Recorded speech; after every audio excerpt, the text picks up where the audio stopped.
सितंबर 9, 2025। बिल्कुल 90s की बॉलीवुड फिल्मों की तरह एक luxury car Delhi high court के बाहर झटके से रुकती है और उसमें से करिश्मा कपूर 90s की असली बॉलीवुड क्वीन उतरती हैं अपने बच्चों समायरा और कियान के साथ। पापराजी के कैमरे भी करिश्मा की एक झलक पाने के लिए लगातार फ्लैश मारते रहे, जो पूरे कॉन्फिडेंस से अदालत के दरवाजे की ओर बढ़ रही थी। और फिर आया वो वायरल मोमेंट।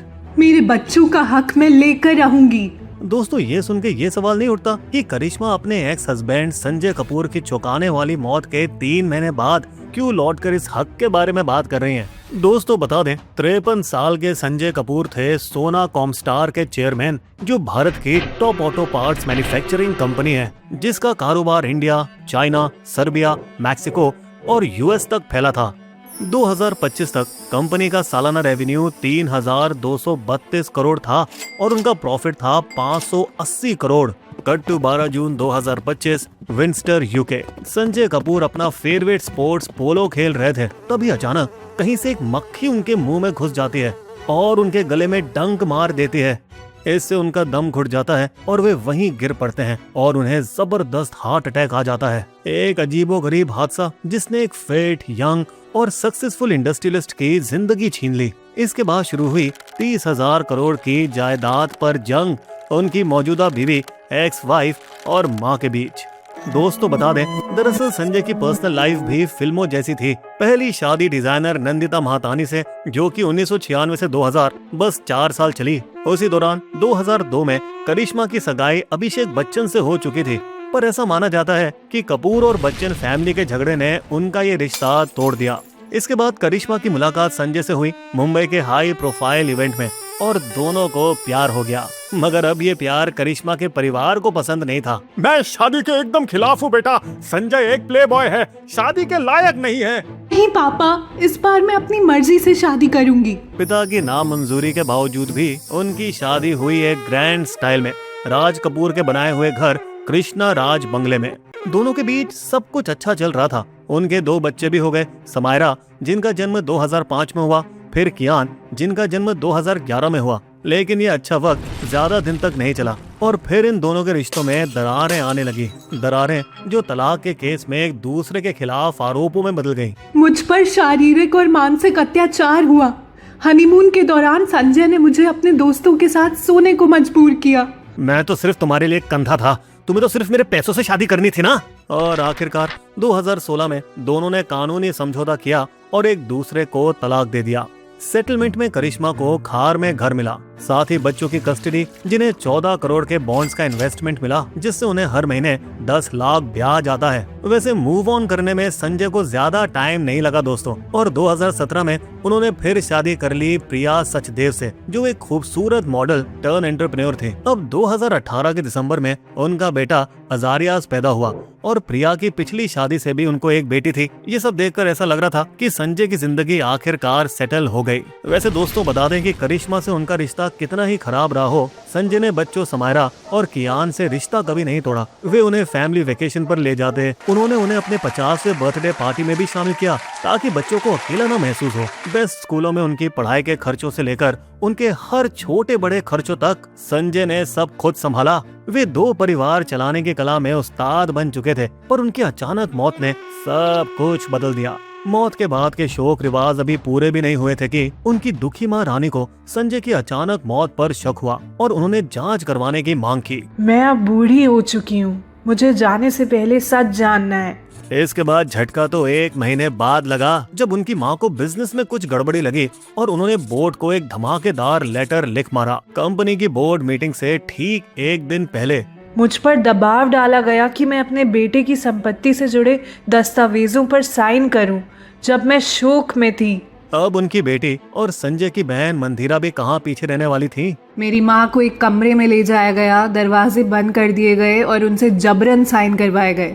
फिर रानी ने कई और दावे किए और चौंकाने वाले आरोप लगाए। 2015 की वसीयत के मुताबिक मैं संपत्ति की एक लौती वारिस हूँ और बहुमत हिस्से की मालकिन भी। मीटिंग को आगे की तारीख पर बढ़ाएं। मुझे पूरा यकीन है कि इन दस्तावेजों का गलत इस्तेमाल हो रहा है। इन सब के बावजूद भी बोर्ड ने कोई सुनवाई नहीं करी। श्रीमती रानी कपूर से कोई दस्तावेज साइन नहीं करवाए गए या लिए गए। वो 2019 से कंपनी की शेयर होल्डर भी नहीं है। ये सब कुछ सेबी को लिखकर बातें खारिज कर दी गई। दोस्तों बता दें, मीटिंग पूरी कानूनी प्रक्रिया के साथ आगे बढ़ी, जिसमें संजय की पत्नी प्रिया को सोना कॉमस्टर बोर्ड में नॉन एग्जीक्यूटिव डायरेक्टर चुना गया। एक फैसला जो कि जून 23, 2025 में शुरू हुआ माना गया था और अब विधवा प्रिया संजय कपूर की जगह पर आ गई थी और बोर्ड पर उनकी विरासत के उत्तराधिकारी बन चुकी थी। ये सब हुआ संजय के 12 जून की मौत के ठीक 11 दिन बाद। और अभी ये सब तो शुरुआत थी, क्योंकि बोर्ड मीटिंग के 5 दिन बाद 30 जुलाई 2025 को प्रिया ने एक धमाकेदार वसीयत का खुलासा किया, ये दावा करते हुए कि संजय ने इस पर मार्च 2025 में साइन किए थे, उनकी मौत से महज कुछ महीने पहले, जिसमें लिखा गया था कि उनकी पूरी संपत्ति प्रिया के नाम कर दी गई थी। इसमें करिश्मा के बच्चों को बाहर रखा गया और उनकी मां रानी को भी कुछ नहीं दिया गया। और यही तो वजह थी 30,000 करोड़ के साम्राज्य के लिए चल रही जंग की। तो दोस्तों, क्या रानी सही थी? क्या वाकई प्रिया कपूर ने अपने पति के बिजनेस और विरासत को हथियाने में कोई खेल किया था? हम पूरा खुलासा करेंगे, लेकिन उससे पहले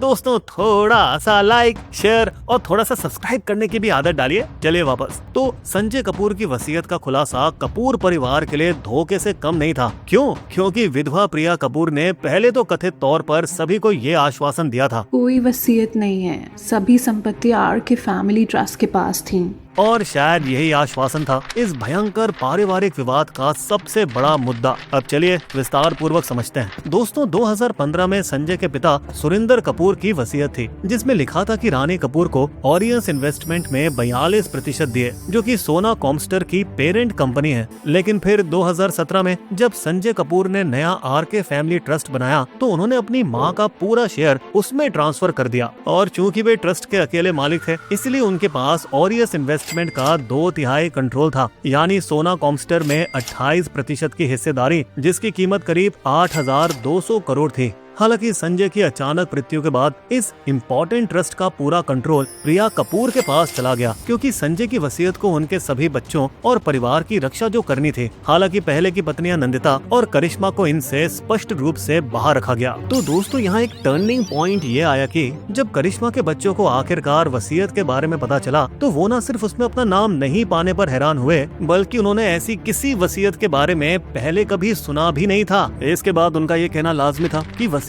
संदिग्ध लग रही थी, क्योंकि उन्हें सिर्फ एक झलक दिखाई गई थी, ये कहते हुए आखिरी वसीयतनामा। और जब उन्होंने कॉपी मांगी तो उसे सरे से इनकार कर दिया गया। आपको सिर्फ शर्तों के साथ देखने को मिलेगा, वो भी तभी अगर आप गोपनीयता के पेपर पर साइन करें। इसके बाद 9 सितंबर को अपने बच्चों के गार्डियन के रूप में करिश्मा ने याचिका दायर की। योर ऑनर, ये अपने पिता की 30,000 करोड़ की संपत्ति में से 1/5वां हिस्सा मांगते हैं। साथ ही अदालत से संजय की व्यक्तिगत संपत्तियों को जमा देने की विनती करी, ताकि केस चलने तक किसी भी संपत्ति या शेयर को बिना इजाजत के ट्रांसफर न किया जा सके, क्योंकि उन्होंने बताया कि 22 से 26 अगस्त के बीच वसीयत में लिखे गए बैंक खाते खाली कर दिए गए थे। देखिए ना दोस्तों, अब यहाँ करिश्मा और उनके ससुराल वाले जो पहले एक दूसरे के खिलाफ थे, वो साथ आ गए अपना हिस्सा लेने के लिए। चौंकाने वाली बात थी कि संजय की बहन मदिरा ने करिश्मा के बच्चों को सपोर्ट किया। उनका वसीयत में ना होना इस कहानी से निकली सबसे संगीन बात है।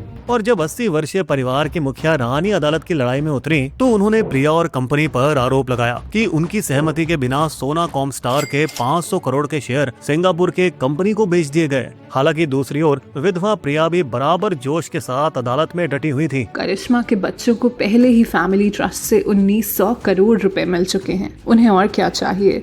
लड़ाई और तेज होती गई जब करिश्मा के वकील ने पलटवार किया। योर ऑनर, 1,900 करोड़ का आंकड़ा सोना कॉमस्टर के शेयरों के मूल्य पर आधारित है और बच्चों को कोई भी पैसा नहीं मिला है। विवाद इतना गर्मा गया कि भारत के सबसे बड़े कानूनी दिमाग भी अपना संयम खो बैठे। तो मैं बोल रहा था, आप मुझे बीच में मत टोकिए, मुझे ऐसे टोके जाना पसंद नहीं। तो चुपचाप जाकर अपनी जगह पर बैठ जाओ ना, मुझ पर चिल्ला क्यों रहे हैं? आप बड़े मीठे बोल रहे हैं, लगता है अरेगर यूनिवर्सिटी से LLB किए हैं। हालांकि इन सब के बीच जस्टिस ज्योति सिंह ने अपना संयम बनाए रखा और सही सवाल पूछे। क्या वसीयत रजिस्टर्ड थी? प्रिया के वकील ने स्वीकारा। योर ऑनर, वसीयत रजिस्टर्ड तो नहीं थी, लेकिन ये अमान्य भी नहीं है। जस्टिस ज्योति सिंह ने इस समय तक काफी कुछ सुन लिया था और अब उनका आदेश बिल्कुल साफ था। संजय की पूरी संपत्तियों का खुलासा करें, पैसे से लेकर जमीन जायदाद तक। यहाँ प्रिया ने अदालत से संजय कपूर की संपत्ति की डिटेल सील बंद तरीके में दाखिल करने की अनुमति मांगी ताकि बैंक डिटेल्स बाहर आने का खतरा न रहे, जिसे देख करिश्मा के वकील जेठमलानी ने इस गोपनीयता की बात का जोरदार विरोध किया। योर ऑनर, ऐसे केसेस में पहले तो कभी ऐसा नहीं हुआ। अदालत प्रिया की आधी मांग पर सहमत हुई और उन्हें संपत्तियां सील बंद दाखिल करने की इजाजत दी गई। वहीं दूसरी पार्टी को पूरा हक दिया गया उन डिटेल्स की जांच करने का। बता दें कि दोनों को इसकी जानकारी मीडिया में उछालने से सख्त मना किया गया। वैसे प्रिया के लिए एक छोटी सी जीत तो तय हो गई कि उनकी कम से कम एक विरोधी संजय की बहन मंदिरा का नाम कोर्ट के आदेश से हटाने की अर्जी को जज ने मान लिया। ये मंदिरा के पीछे के दरवाजे से हक पाने की कोशिश है।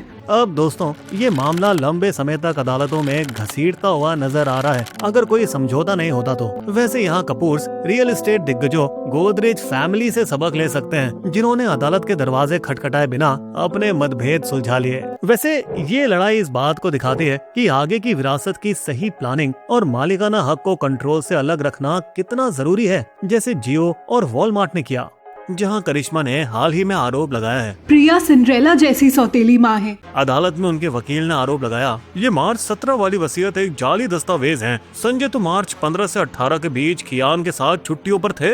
तो दोस्तों, अब यहाँ सवाल ये उठता है कि क्या प्रिया कपूर पूरे 30,000 करोड़ डकार जाएंगी या करिश्मा और उनके बच्चों को उनका हिस्सा मिलेगा? आपकी क्या राय है? कमेंट करके जरूर बताइएगा। बिस्बो की शायरी, वसीयतों की हेरा फेरी और हकों पर सेंध, संपत्ति के झगड़ों पर फंसे हैं कई पैंच। अदालत में पहुंच गया कपूरों का सब केस, देखे कौन है झूठा और किसका सच्चा फेस। हमारे वीडियो कंटेंट के सोर्सेस आपको डिस्क्रिप्शन में मिल जाएंगे।